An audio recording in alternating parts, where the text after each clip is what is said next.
Donc, le but aujourd'hui, c'est de rappeler ce qu'est une translation et une rotation. Alors, une translation, c'est le fait de déplacer un objet, de faire glisser un objet. Donc, par exemple, là, j'ai fait glisser le pointeur de ma souris. Là, je le fais glisser. Si on prend par exemple le mot translation, là, j'ai translaté le mot translation. C'est-à-dire, je l'ai déplacé, je l'ai fait glisser. D'accord? Tout là, il est en train de glisser. D'accord? Donc je le translate, c'est-à-dire je ne change pas son sens, je ne le tourne pas, je le déplace juste sans rien faire d'autre. D'accord? Donc, pour une translation, il faut qu'on ait un point de départ et un point d'arrivée. Donc, on imagine une translation qui transforme A en B, et je me demande où va atterrir mon point C. Donc, pour faire ça, on voit bien que j'ai la translation qui transforme A en B, ici, suivant cette flèche-là. D'accord? Donc, si je reprends mon texte, si le point A devient B alors que devient C, ben voilà, j'ai bien montré que A devient B, c'est-à-dire que j'ai bougé A comme ça, ben je vais bouger C de la même façon. Alors vous prenez votre règle et tout ce que vous avez besoin, mais à mon point C, j'applique exactement finalement la même flèche. Et du coup, si on l'appelle par exemple D,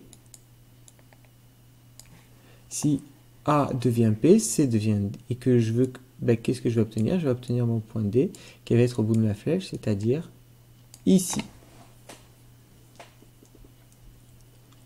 D'accord?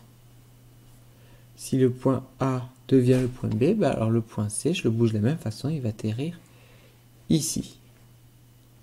Je vous montre un deuxième exemple, donc on va effacer ces traits de construction.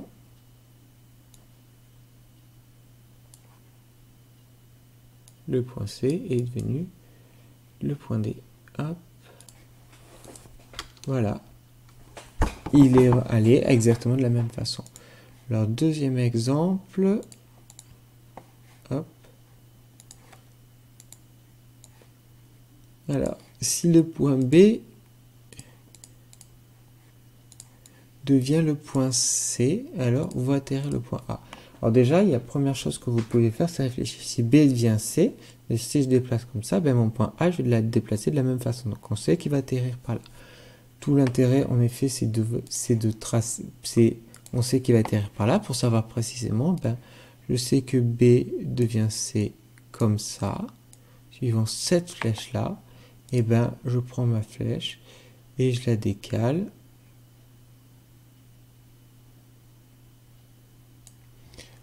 Ajouter à la page courante. Je le décale et à mon point A, je applique la même flèche. Du coup, mon point, le point que j'obtiens, il va atterrir. Mon nouveau point, il a atterri ici. Si B devient C, alors là, j'ai un C qui apparaît qui ne devrait pas, mais A, il va devenir, par exemple, des E, on va dire. D'accord? Donc, il y a vraiment l'idée de le déplacer de la même façon. Je l'ai déplacé dans une certaine direction, dans un certain sens, j'ai déplacé vers là sur une certaine longueur, je dois le déplacer pareil. Ça, c'était pour la translation. Pour la rotation. La rotation, je vais un peu moins facilement vous le montrer, mais vous comprenez bien ce que ça veut dire, c'est le fait de tourner. Alors, quand je veux tourner, déjà, je veux tourner, j'ai tourné par exemple le point B.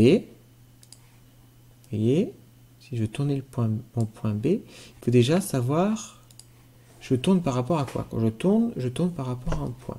Donc, on va parler par exemple de la rotation de centre A. D'accord? Je vais le tourner par rapport au point A. J'ai décidé de le tourner de 40 degrés. Et alors, si je le prends et que je tourne de 40 degrés, il pourrait aller soit par là, soit par là. Et on va dire dans le sens direct, c'est-à-dire inverse des aiguilles d'une montre. D'accord? En mathématiques, le sens direct, c'est le sens inverse des aiguilles d'une montre. Donc pour une rotation, j'ai besoin de savoir par rapport à qui je vais tourner, de combien je vais tourner et dans quel sens. Donc, on a dit qu'on tournait par rapport au point. On a dit qu'on tournait par rapport au point A. Donc je mets la pointe de mon compas sur A. Je prends l'écartement. Comment on tourne par rapport au point? Quand je tourne, il n'y a pas de raison que je m'éloigne. Donc je vais tourner. On a dit de sens indirect et inverse des aiguilles d'une montre. Les aiguilles d'une montre tournent comme ça. Nous, on va aller dans l'autre sens. Donc on va tourner comme ça. Alors là, je sais que j'ai tourné du bon sens. La question qui se pose, c'est, une fois que j'ai fait ça, c'est bien beau, mais je ne savais pas où m'arrêter. Du coup, après, si je veux faire 40 degrés, je prends mon rapporteur. Je vous rappelle qu'on place le centre du rapporteur sur le point par rapport auquel je vais tourner. On va faire simple. Là, c'est pour régler ça, d'accord? Donc, tac. Alors, moi, c'est juste pour bien y voir. Quoique non, je ne vais pas faire ça. Donc, vous placez votre rapporteur. Au besoin, vous tracez bien votre ligne. Nous, on avait AB qui était ici. Donc, je place mon 0 sur ma droite, sur mon point B. D'accord? C'est 0 à l'extérieur, donc je dois chercher le 40 degrés à l'extérieur. Donc, conclusion, si je veux tourner de 40 degrés dans le sens indirect, je vais aller par là. Hop là. Je vais plutôt vous faire sous forme de ligne, ça sera un peu plus droit et un peu mieux. Je vais aller faire quelque chose comme ça. Conclusion, je suis sur cet arc de cercle parce qu'il ne faut pas que je m'éloigne de A, puisque je tourne par rapport à A. Comme je tourne de 40 degrés, je suis sur cette ligne verte. Conclusion, mon point, on va l'appeler B', c'est-à-dire l'image de B par cette rotation. L'image de B par cette rotation, c'est B'.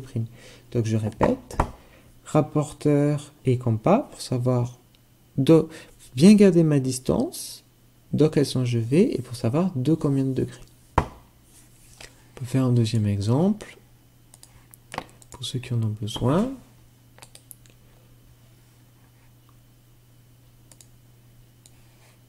Alors cette fois, on va prendre une rotation, on va tourner par rapport à B',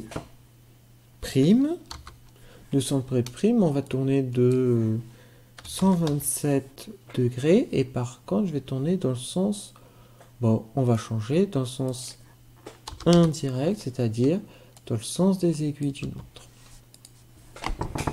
Moi généralement je préfère commencer en utilisant mon compas, donc je vais tourner par rapport à B' et je vais faire tourner mon point B, c'est-à-dire que je vais me mettre ici. Donc je prends mon compas, oula, c'était pas lu ça. Je place ma pointe sur B'. Je place de l'autre côté, je dois être sur B. Voilà. Première partie. Donc je t'ai dit que cette fois je tournais dans le sens direct, le sens des aiguilles d'une montre. Donc je vais tourner par là. Donc stylo, c'est parti, je vais tourner comme ça. Sauf que là, je tourne bien autour de B', mais je ne sais pas. Moi, j'ai dit que je tournais que de 127 degrés. Donc, je vais prendre mon rapporteur. Je vais me mettre ici.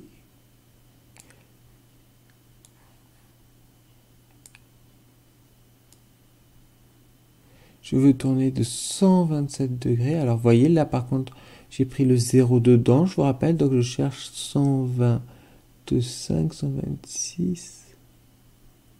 127, ça va pas être facile d'être précis. Si vous n'êtes pas précis, si vous n'arrivez pas à avoir pile 127, c'est pas grave. Hein. Pour vous, sur votre feuille, ce sera plus facile. Donc, je vais tourner, je vais arriver ici. Donc, si je tourne de 127 degrés, je vais arriver ici. Donc, conclusion, mon point, il doit être ici. Alors on va l'appeler, ici on l'avait appelé B'.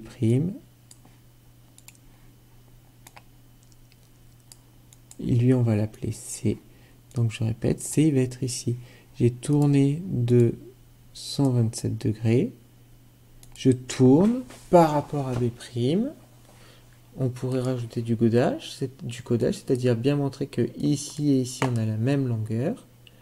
Et ici on a tourné de 127 degrés. Ça peut vous permettre de moins faire d'erreurs. D'accord? Et comme on a tourné dans ce sens-là, on a le droit même de mettre une flèche. Voilà pour la translation et la rotation.